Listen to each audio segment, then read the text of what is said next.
Pirezidaant Doonaald Tiraamp namichi kanaan duraam beekamsaa seenaa jechuun lola labseem har'a dhukaasa dhaabuu murtii yeroo hin qabneen dheeressee jira. Sababiin isaa iccitii sodaachisaa Teeraan dachee jalaa baastee Pentaagonitti agarsiiftedha. Teeraan irraa keessattuu eegdota warraaqsa Iraan irraa akeekkachiisaa jabaa fi madaalii addunyaa fuulduraa akeeku tokkotu dho'ee jira. Balana isaa qabannee jirra. Waraanni guyyoota 49f Iraan irratti geggeeffame Impaayeera Ameerikaa Qullaa Dhaabee jira. Akka gabaasa iccitii Pentagon CNN saaxiletti Ameerikaan diroonotaa fi misaa'eloota Iraan ofirraa deebisuuf jecha kuusaa meeshaa waraanaa ishee isa waggootaaf kuufattee akka bishaanitti dhangalaastee jirti. Iccitii kana balanaan ni dhageessu. Har'a Roobii Ebla 22 2026 addunyaan dhugaa nama ajaa'ibu tokko dhageessee jirti. Dooniiwwan waraanaa Iraan xiyyaara waraanaa fi dooniiwwan Ameerikaa jalaa yeroo qaxxaamuran ija Raadaarii isaanii Jaamsanii ba'aa jiru. Osoo Ameerikaan ulaa galaanaa Iraan uggureen jira jechuun dhaadattu guyyoota muraasa keessatti dooniiwwan boba'aa Iraan 24 ol ulaa Hormuz qaxxaamuranii daldalaa Iraan sirnaan geggeessaa jiraachuun saaxilamee jira. Doonii Iraan kunneen akkamitti Uggura Ameerikaa jala miliqaa jiru iccitii isaa qabannee jirra. Dhaabbanni oduu Reuters akka mirkaneessetti mootummaan Iraan obboleessa isaa kan keessoo masaraa isaa keessatti ijaa fi gurra diinaa Mosaad Israa'elitti tajaajilaa ture tokko fuula addunyaatti baasuun fannistee ajjeessee jirti. Namni fannifame kun ajjechaa hooggantoota Iraaniif shoora olaanaa kan taphatedha. Yoo xumuraatti nu faana turtan iccitii kana bal'inaan ni dhageessu. Qophii keenya laayikii gochuun jalqabaan affeerraa keenya yeroo maraati. Yooyyaa ashama harka fuunee kabajamtoota dhaggeeffattoota keenya kun Oromiyaa 24 Newsdha. Kanneen chaanala YouTube keenya faara taatan subscribe gochuun maatii keenya ta'aa. Qophiin keenya namoota hedduu bira akka ga'uuf like share gochuun waliif qooduun dagatina. Dhagaa xumura qophii keenyaatti turtii gaarii.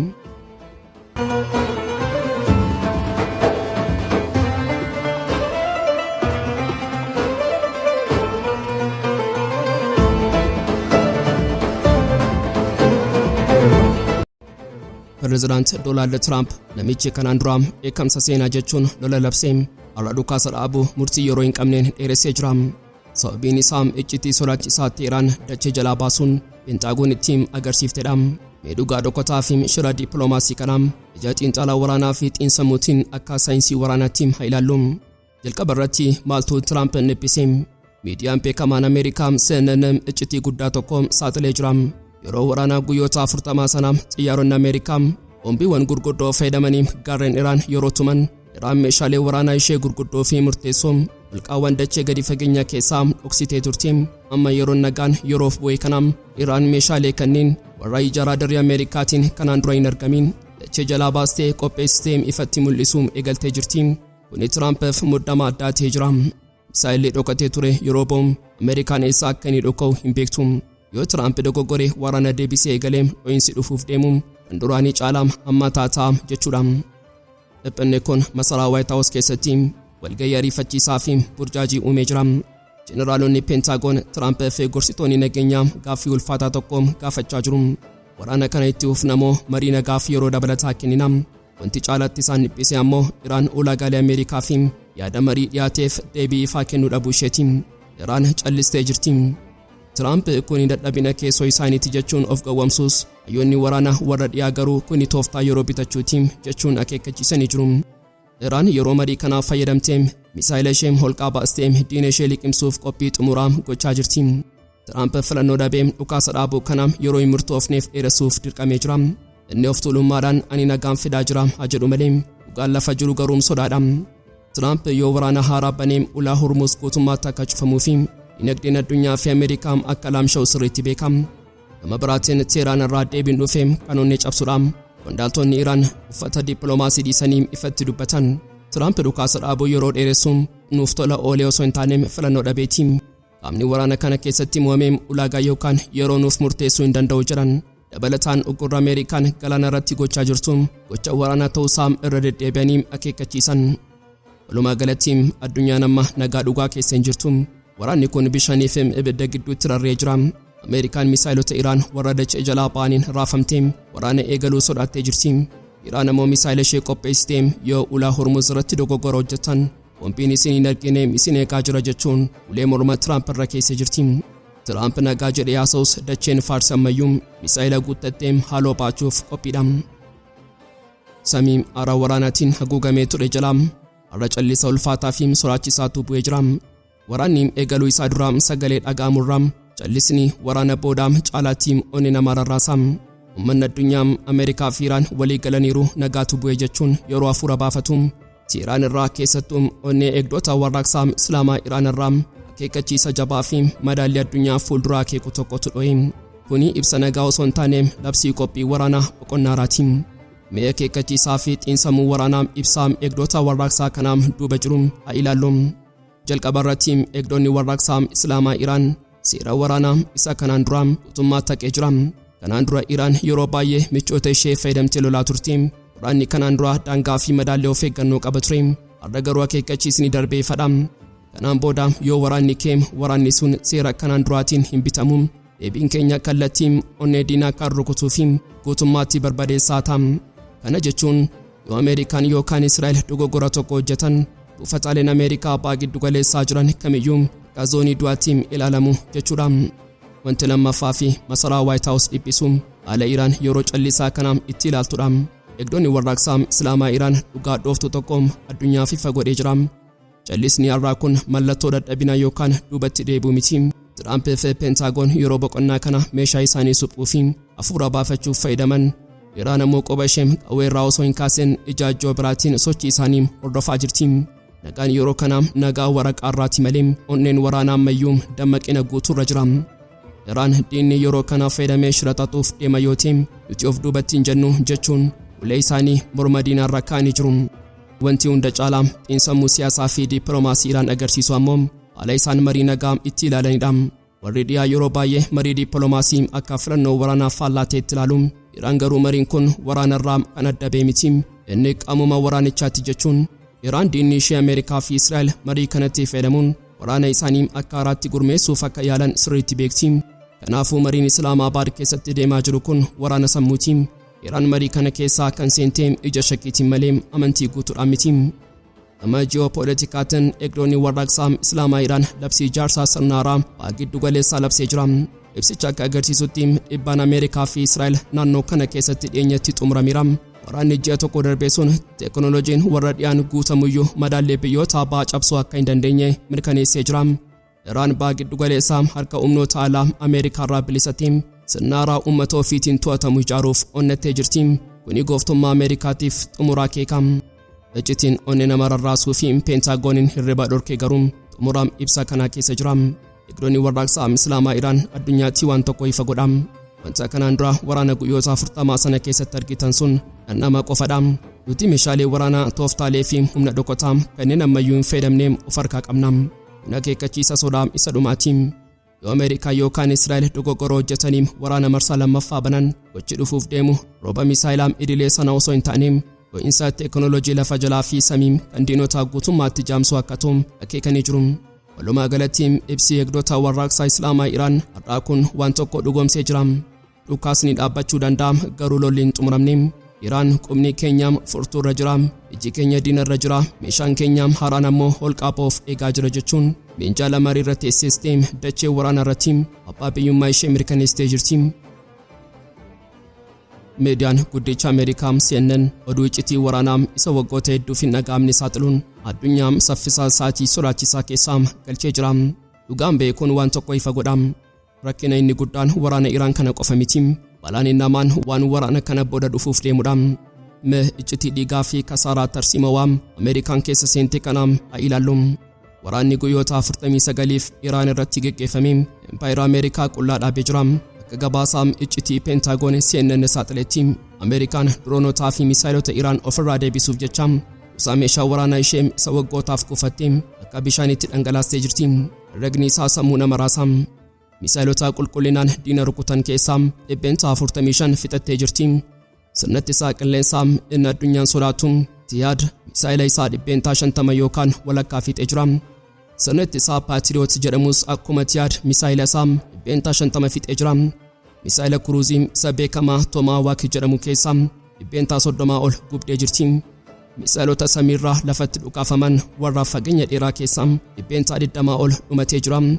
misaa'eloota ittisaa doonii gurguddoo kanneen akka SCM-3 fi SCM-6 keessaa 20 ol dhumatee jira. Kuni kasaaraa meeshaa waraanaa idilee miti. Kuni madaa tarsiimowaadha. Ameerikaan isheen kuusaan waraanaa koo dhumachuu hin beeku jechuun addunyaa sodaachistu waraanaa torba kanaan hafuura cittee jirti. Iraan osoo lafa isheerraa hin socho'in madaallee asimeetirik warfare fayyadamtee dinagdee fi kuusaa waraanaa diinaa dhiiga isaa xuuxxee jirti. Garuu balaan inni guddaan asitti hin dhaabbatu. Gaaffiin onnee Pentagoon rarraasee misaa'ela dhumatte kana deebifnee oomishuuf yeroo gamiinuu fudhataa kan jedhudha. Deebiin isaa onnee raasaa. Ameerikaan warshaalee ishee hunda yoo halkanii fi guyyaa hojjechiisteyyuu kuusaa ishee kana walakkaa guuttachuuf waggaa 1 hanga 4 ishee fudhata. Guutummaatti deebiftee ijaaruuf ammoo waggaa 3 hanga 5 ishee gaafata. Kana jechuun waggoota 5 dhufan kanaaf waraanni Ameerikaa laafaa ta'ee itti fufa jechuudha. Impaayerichi ulee isaa harka walakkaa dhabee jira. Tiraamp waraana kanaaf filannoo ittaanuuf fayyadamuu barbaada. Garuu dhugaan lafa jiru akka agarsiisutti waraanni kun faayidaa Ameerikaatiif kasaaraa guddaa fidaa jira. Walumaa galatti dho'insi oduu CNN irraa kun Ameerikaan amma kiyyoo qaraa lama keessa seentee jirti. Of duuba deebi'uu hin dandeessu.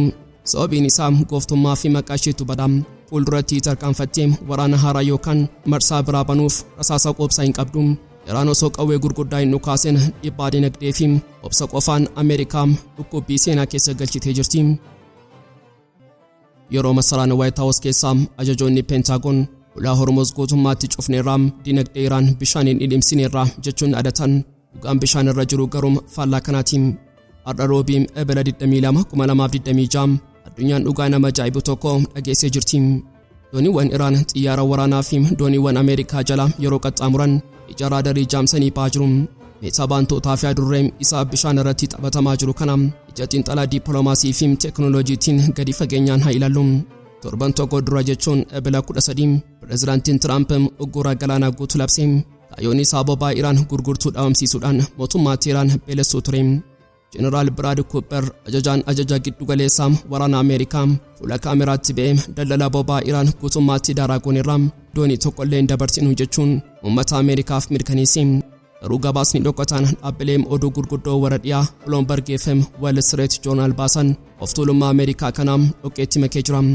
Akka ragaan saatalaayitii fi qorannoo Vortexaa dhaabbata qorannoo boba'aa mirkaneessutti erga Ameerikaan guutummaatti cufneerra jechuun labsite guyyoota muraasa keessatti dooniiwwan boba'aa Iraan 24 ol ulaa Hormuz qaxxaamuranii ba'anii jiru.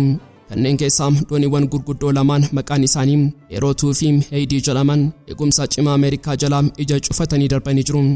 Dooniiwwan kun lamaan qofti boba'aa baarmeelii miliyoona 4 baachuu danda'u. Walumaa galatti Iraan dooniiwwan dhokatoo kanaan boba'aa baarmeelii miliyoona 4 gara gabaa addunyaatti keessattuu Chaayinaatti dhangalaasuu dandeessee jirti.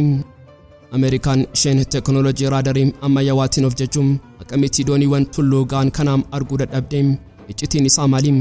Iraan daldala dukkanaa fi doofummaa teeknooloojii diinaa haala ajaa'ibsiisaan fayyadamtee jirti. Dooniiwwan kunniin yeroo bishaanotaa eegumsi cimaan jiru akka ulaa Hormuz yookaan galaana Oomaan qaxxaamuran sirna tamsaasa isaanii yookaan AISM Automatic Identification System guutummaatti cufu. Kana jechuun raadariin bishaan irraa akka dooniiwwan daldalaatti isa hin argu. Yeroo isaan eegumsa Ameerikaa irraa fagaatan qofaa deebisanii oni yookaan banaa godhu. Fakkeenyaaf dooniin Eerootuu ji'a tokko guutuu eessa akka jirtu osoo hin beekamiin baddee turti. Tasaa bishaan Oomaan keessaan baate. Kuni Ameerikaadhaaf qaanisaadha. Dabalataan Iraan doonii ofii ishee qofaaf fayyadamaa jirtu.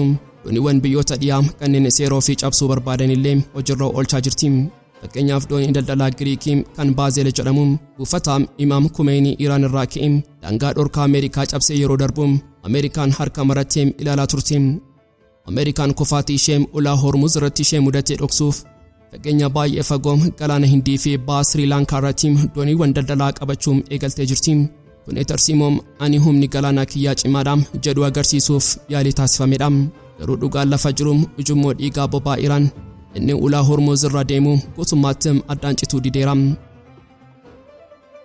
Abbanni oduu Reuters akka mirkaneessetti mootummaan Iraan obboleessa isaa kan keessoo masaraa isaa keessatti ijaa fi gurra diinaa Mossad Israa'elitti tajaajilaa ture tokko fuula addunyaatti agarsiistee fannistee ajjeessee jirti. Israa'el isheen misaa'eloota Iraan ulaa samii irratti qabuu dadhabdee dhiphattee waraana kana keessatti meeshaan ishee inni guddaan Mossad ture. Mossad diinaa alaa osoo hin taane ofumaan uummata Iraan keessaa hojjettoota mootummaa keessaa namoota bituudhaan bineensa keessaa uumaam Namichi har'a fannifame kun maqaan isaa Maaliif Waraana jedhama. Inni loltuu dirree miti, hojjetaa idilee miti, inni hojjetaa bulchiinsa olaanaa wiirtuu ittisaa siviiliiti. Wiirtuun kun yeroo waraanaa balaa ittisaa uummata dhoksuu fi kuusaa iccitii qindeessuuf itti gaafatamummaa qaba. Maaliif Waraana guddina aangoo isaa kanatti fayyadamuun dhiiga biyya isaa Mosaadiif gurguree akka ragaaleen qorannoo mirkaneessanitti inni faayiloota iccitii gurguddoo dabarsee Israa'eliif kennee jira. Kana malees caasaa ijaarsa waraanaa kaartaa fi karoora bu'uuraalee dhokkatoo akkasumas tarreeffama maqaa fi iccitii hojjettoota dhimma nageenyaa dabarsee kennee jira. Kun ragaa salphaa miti. Yeroo Israa'el xiyyaara isheetiin haleellaa raawwattu yookaan hooggantoota gurguddoo ajjeessu misaa'elli ishee ija hin qabu. Iji misaa'ilichaa Maaliif Waraanaa fi fakkaattoota isaa ture. Seenaa waraanaa guyyoota 40 darbee kana keessatti Iraan kasaaraa namaa cimaa keessummeessitee jirti. Hoogganaa olaanaa warraaqsa Islaamaa Ayatollah Ali Khamenei fi jeneraalota gurguddoon ajjeefamuun isaanii ni yaadatama. Kuni hundi akkamitti ta'e? Israa'el samiirraa qofa ilaaltee iddoo isaan dhokotan gonkumaa hin argine.